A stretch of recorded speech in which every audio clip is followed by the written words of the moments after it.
Balon tedavisini yapmadan önce hastayı genel anestezi altında uyutuyoruz. Uyuttuktan sonra flexible bronkoskopumuz eşliğinde hastanın entübasyon kanülünün içerisinden nefes borusuna ulaşıyoruz.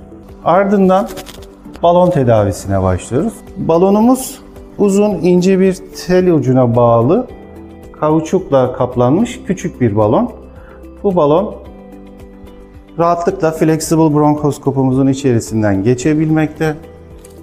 Bu flexible bronkoskopumuzun içerisinden geçip ilerlettikten sonra balonumuzu bronşun içerisinde görüyoruz. Dezobstrüksiyon yapmak istediğimiz alana balonu getirip belli aralıklarla, belli frekanslarda ve belli bir basınçta yavaş yavaş tüm kalınlaşmış, bozulmuş bronş duvarlarını açıp genişletiyoruz.